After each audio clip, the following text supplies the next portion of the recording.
우리 하나님 말씀 잠시 함께 보시겠습니다. 사무엘상 8장 1절로 9절 말씀입니다.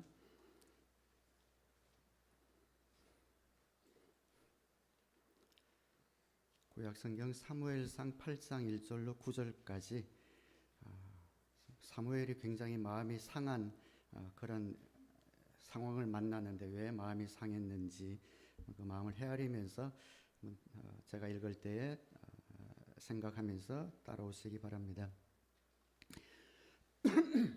사무엘은 늙자 자기의 아들들을 이스라엘의 사사로 세웠다. 맏아들의 이름은 유엘이요 둘째 아들의 이름은 아비야다. 그들은 브엘세바에서 사사로 일하였다. 그러나 그 아들들은 아버지의 길을 따라 살지 않고 돈벌이에만 정신이 팔려 뇌물을 받고서 치우치게 재판을 하였다. 그래서 이스라엘의 모든 장로가 모여서 라마로 사무엘을 찾아갔다. 그들이 사무엘에게 말하였다. 보십시오. 어른께서는 늙으셨고 아드님들은 어른께서 걸어오신 그 길을 따라 살지 않습니다. 그러므로 이제 모든 이방 나라들처럼 우리에게 왕을 세워주셔서 왕이 우리를 다스리게 하여 주십시오.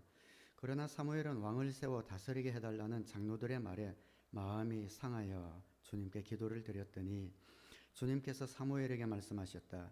백성이 너에게 한 말을 다 들어주어라. 그들이 너를 버린 것이 아니라 나를 버려서 자기들의 왕이 되지 못하게 한 것이다. 그들은 내가 이집트에서 데리고 올라온 날부터 오늘까지 하는 일마다 그렇게 하여 나를 버리고 다른 신들을 섬기더니 너에게도 그렇게 하고 있다. 그러나 너는 이제 그들의 말을 들어주되 엄히 경고하여 그들을 다스릴 왕의 권한이 어떠한 것인지를 알려주어라. 아멘.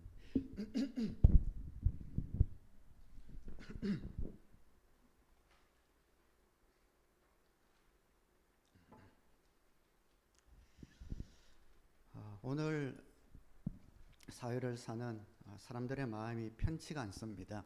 마음이 행복하지 않다는 거죠. 개인뿐 아니라 나라적으로 민족적으로 행복하지 않은 것 같아요. 한국 뉴스 보면은 좋지 않은 정치, 경제 모든 면에서 그렇게 마음에 답답함을 주는 그런 뉴스만 들으면서 집단적으로 마음이 편치 않고 행복하지 않은 그런 삶을 살고 있습니다. 여러분 마음이 편하십니까? 편할 때 있지만 답답할 때 또 짜증날 때 스트레스 받을 때 많으시죠? 물고기를 양식하는 사람들은 좁은 공간에 너무 많은 물고기를 양식하다 보니까 서로 이제 맞다 하니까 피부병이 생기기 때문에 항생제를 붓는답니다. 근데 항생제를 그냥 가마떼기로 이렇게 막 들이붓는다고 해요. 사람도 마찬가지입니다. 좁은 공간에서 지리적으로 좁은 공간이 아니라 심리적으로 좁은 공간에서 서로 살다 보니 마음이 부대끼고 또 마음이 편치가 않습니다. 서로에게 상처 주는 일이 생기고 또 상처 받는 일이 생깁니다. 물고기는 항생제를 부어서 피부병을 치료할 수 있다지만 우리에게 항생제를 부을 수는 없습니다. 신앙생활 하면서 또 목회하면서 느끼는 것 가운데 하나는 어쨌든 마음이 편해야 한다. 마음이 행복해야 한다는 겁니다. 마음이 편치 않으면 잘 뭐가 안 돼요. 선한 일을 하나 하더라도 내 마음이 편해야 할 수 있는 것 같습니다. 친절을 베풀든 인내를 하든 사랑하든 섬기든 이런 것들이 가능하기 위해서는 우리의 마음에 어떤 여유, 또 안정감, 평안 이런 것들이 있어야 합니다. 마음이 평안하지 않을 때는 괜찮은 사람인데 지극히 작은 것에도 그냥 열받고 짜증내는 것을 보게 되지요. 운전하다가 누가 끼어들려고 하면 바짝 붙여서 양보하지 않으려는 그런 마음들. 마음이 여유로울 때는 괜찮은데 마음이 편치 않으면 양보하는 것도 쉽지가 않습니다.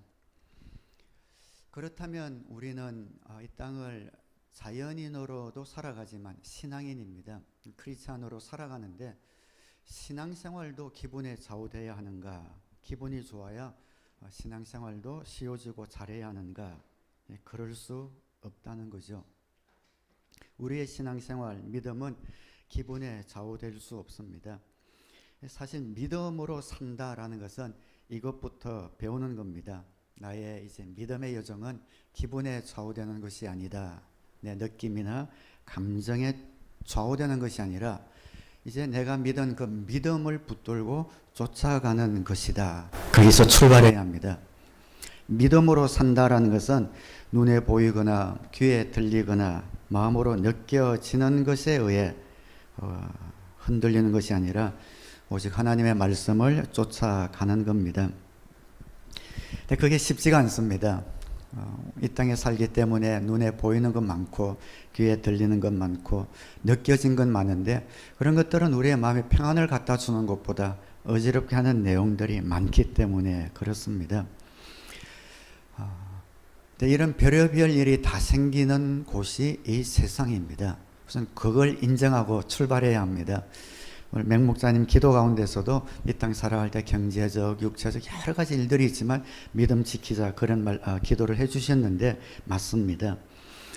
세상 살아가면서 나에게는 좋은 일만 일어난다 그렇게 생각하며 살아갈 수 없습니다. 누구에게나 이 땅의 일들은 동일하게 일어납니다. 비가 사람 가려서 내리지 않습니다.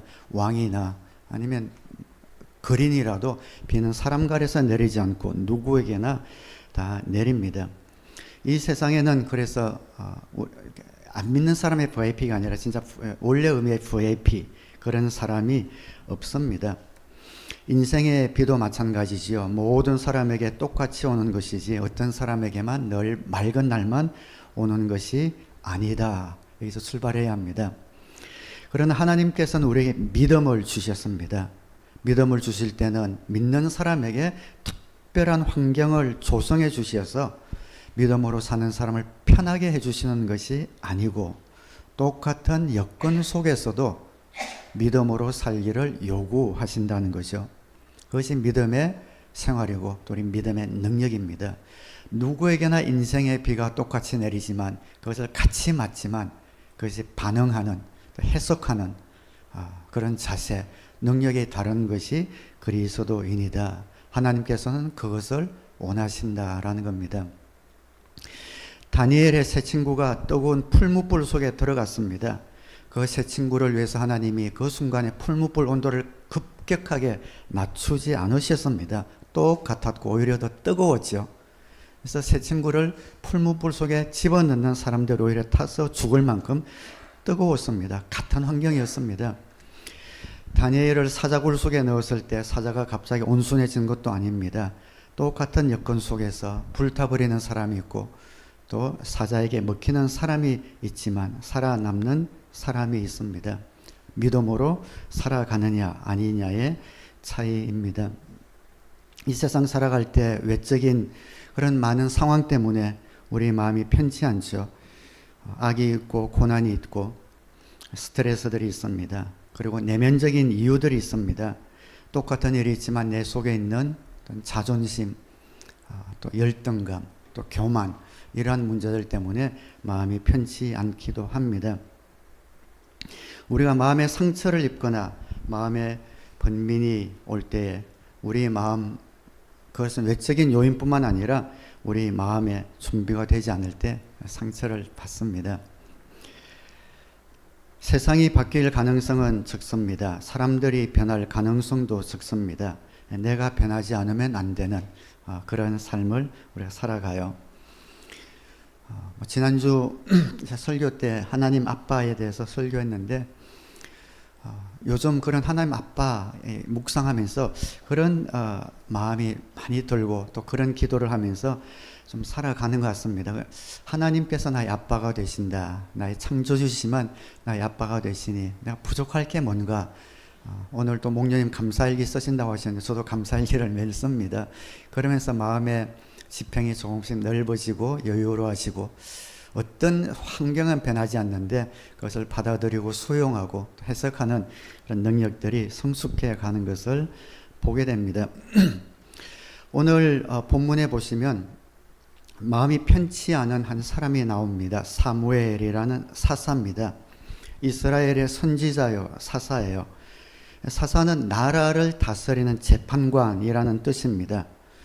이스라엘의 왕이 생기기 전에 하나님은 이스라엘이 왕을 갖기를 원치 않으셨습니다. 사사라는 대리 통치자를 세우시고 하나님만이 왕이 되셔서 이스라엘을 다스리기 원하셨어요. 그래서 이 사무엘은 사사인데 마지막 사사가 됩니다. 사무엘이 백성들의 요구를 들어서 왕을 세우기 때문이죠. 이스라엘의 왕이 생기기 전에 마지막 사사요 선지자가 사무엘이었습니다. 나이가 많아지면서 그 아들들이 아버지를 이어 사사가 되었는데 불행하게 그 아들들은 아버지의 신앙을 담지를 못했습니다. 뇌물을 받고 재판을 하기도 하고 하나님께 드리는 제물을 마음대로 그들이 가로채기도 합니다. 그것을 보다 참지 못한 백성들이 와서 사무엘에게 오늘 본문에 나온 것처럼 5절에 나온 것처럼 그렇게 이야기합니다. 보십시오. 어른께서는 늙으셨고, 야, 상처되는 말 아닙니까? 늙는데 뭐 보태줬냐고요. 그죠? 늙었죠. 어른께서는 면전에 두고 늙으셨고, 야, 저 그 말 앞에서 들으면 저는 못 참을 것 같아요. 늙으셨고, 또 그래도 못났지만 고슴도치도 자기 새끼들은 이쁘다고 하잖아요. 아드님들은 어른께서 걸어오신 그 길을 따라 살지 않습니다.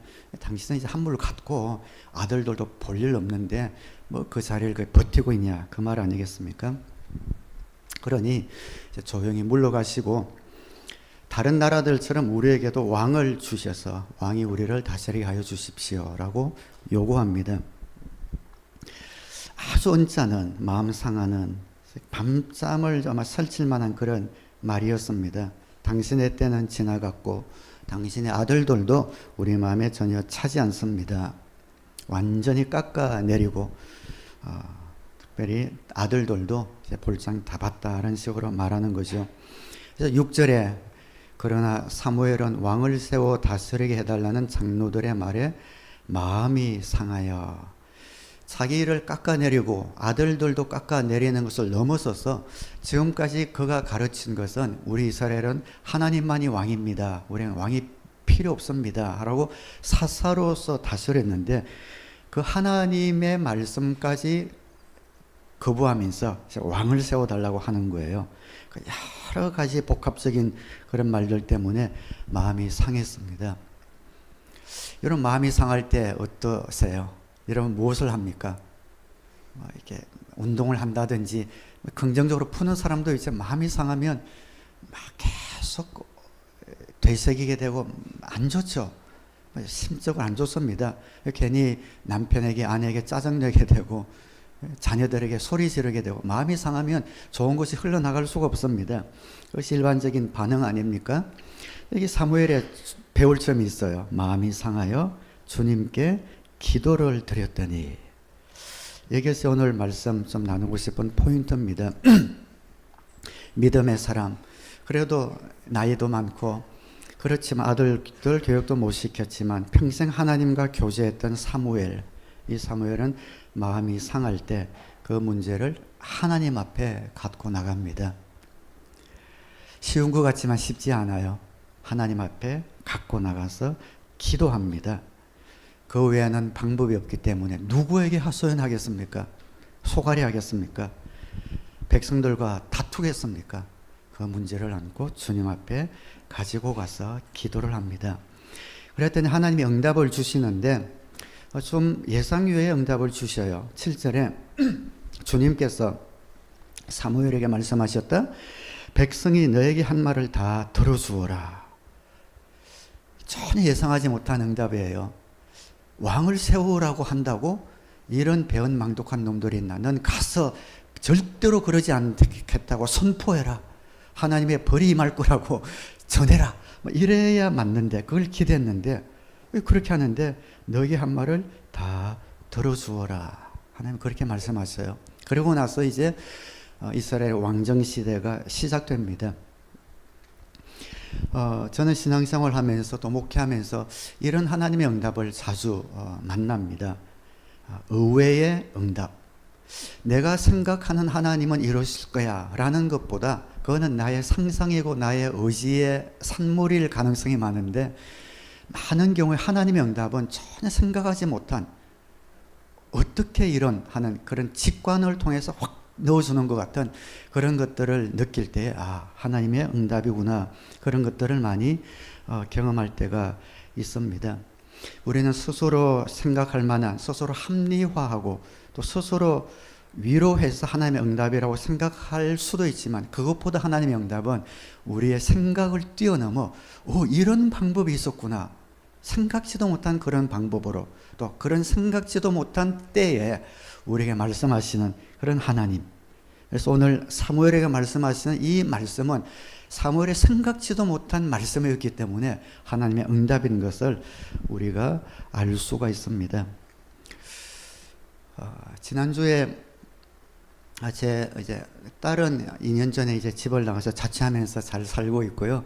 아들도 학교를 졸업하고 1년 만에 자기가 1년 지나서 나가서 살겠다라고 하더니 진짜 약속을 지키더라고요. 1년 되던 때에 직장 잡아서 다운타운에 가서 혼자 지금 살고 있습니다. 잉글리시 베이에서 가까운 아파트인데 이사 나가고 나서 지난주에 한 3주 만에 집을 방문해서 아이케아 뭐 좀 사고 제가 이제 집에 라이드를 해주러 갔습니다.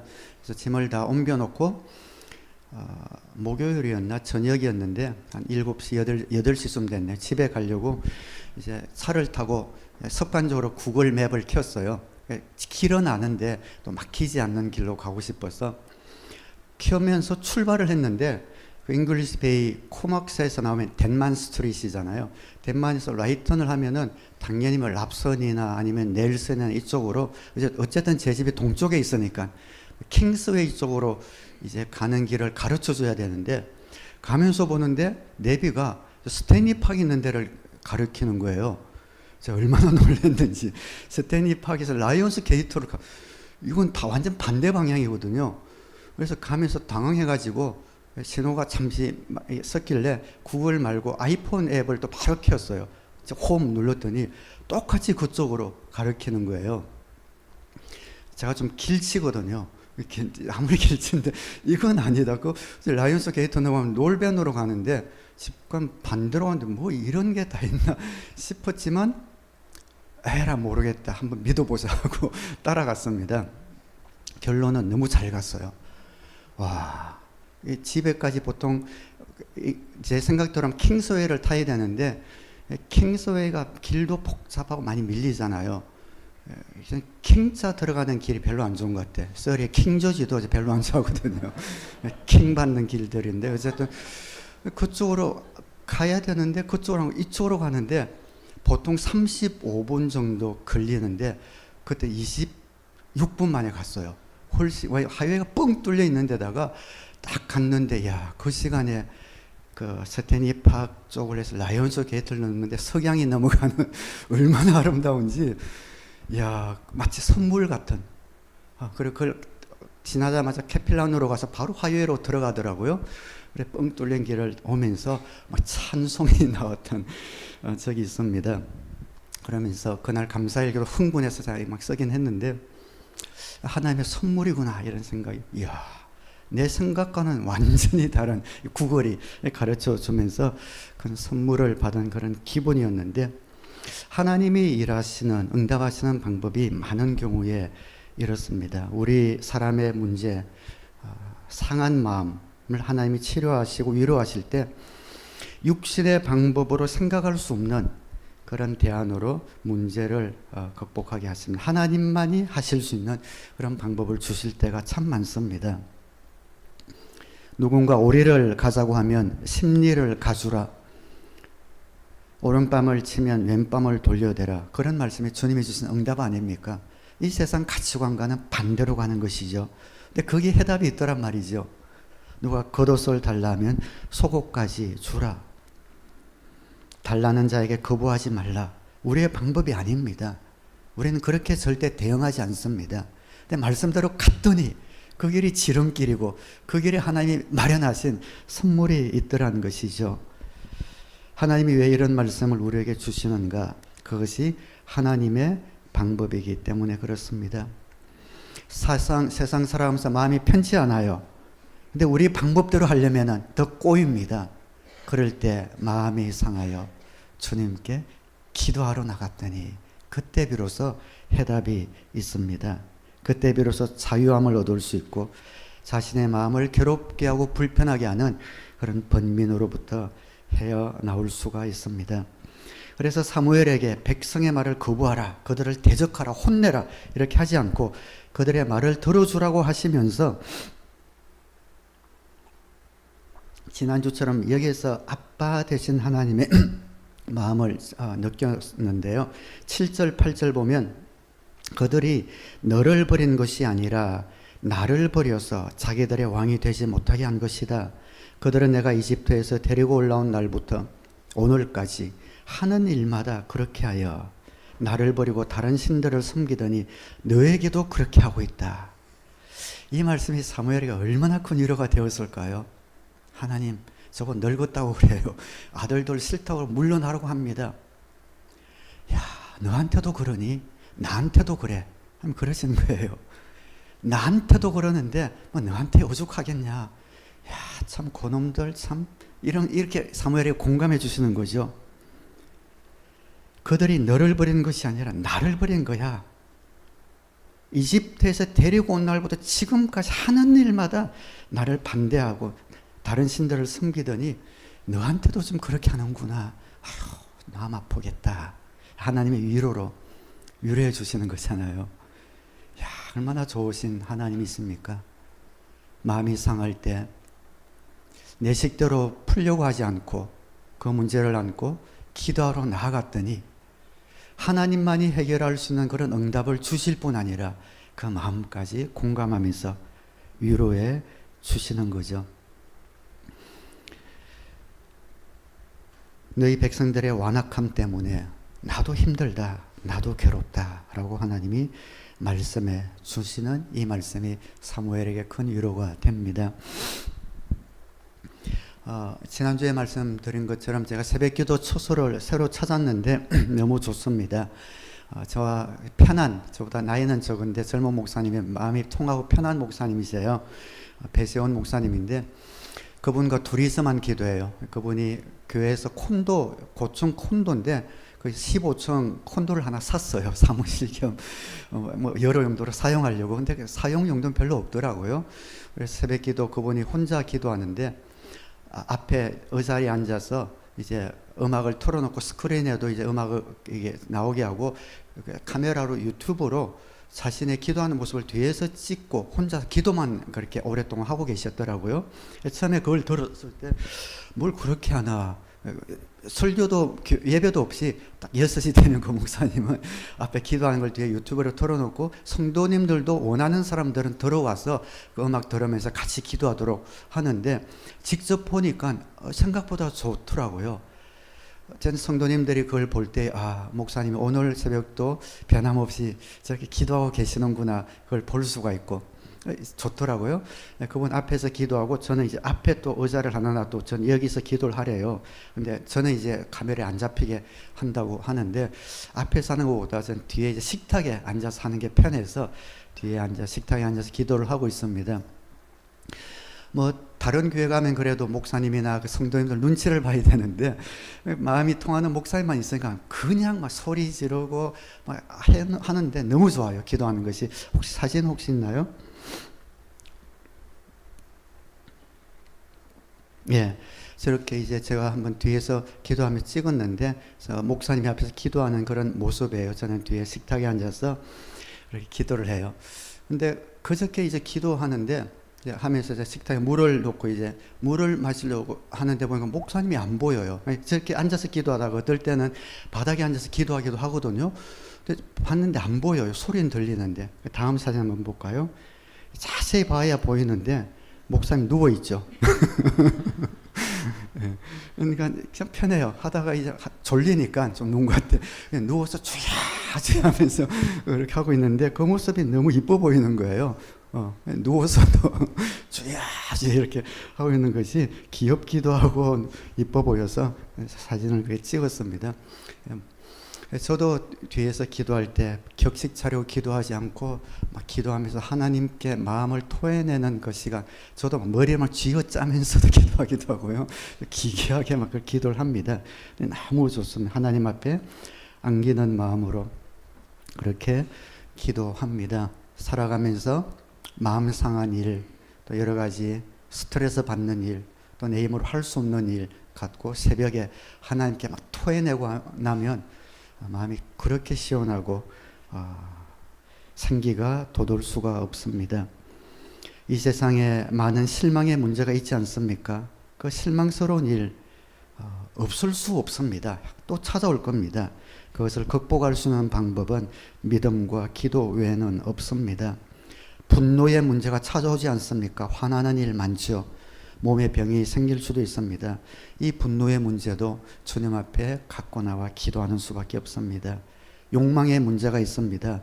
욕망은 마치 화초에 물을 주면 점점 크듯이 자라나는 것처럼 욕망은 채우면 채울수록 끝이 없이 자라나지 않습니까? 그것을 우리가 제어할 수 없습니다. 주님 앞에 나와 기도하는 수밖에 없습니다. 여러분이 살면서 어떤 문제든지 정말 심플하잖아요. 그 문제 안고 아닥아닥 나 혼자 힘들여봤자 백만되지 해결됩니까? 안 되죠. 그때 주님 앞에 갖고 나오는 지혜로운 믿음의 사람들 다 되시기를 주님의 이름으로 축원합니다. 저는 예전에 아내와 의견이 안 맞고 할 때 다툴 때도 있고 그러잖아요. 또 스트레스 받고 이럴 때 있는데 그 전에 다툰 것이 밤까지 해결이 안 됐어요. 근데 아침에 새벽 기도 가려고 나오는데 저보다 먼저 일찍 아내가 나와서 리빙룸에서 소파에서 기도하고 있는 이런 모습을 볼 때가 종종 있거든요. 전 그 모습이 너무 좋아요. 아내가 기도하는 모습이.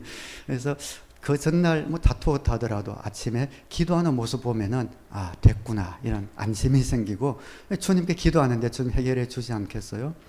가장 아름다운 모습이 배우자가 그렇게 주님 앞에 기도하는 그런 모습이 아닐까. 기도는 내 마음을 편안하게도 해주지만 다른 사람의 마음에도 평화를 주는구나, 그것을 느끼게 됩니다. 성경은 쉬지 말고 기도하라 라고 말씀합니다. 언제 어디 있어든 우리 인생의 모든 문제를 끙끙 끌어안고 씨름하지 말고 주님 앞에 정말 그때그때 갖고 나올 수 있는 그런 결단과 믿음이 생기기를 다시 한번 주님의 이름으로 축원합니다.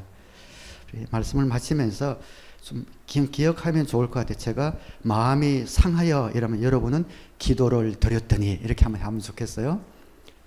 내가 마음이 상하여 하나님이 해결해 주시더라. 아멘. 기도하겠습니다.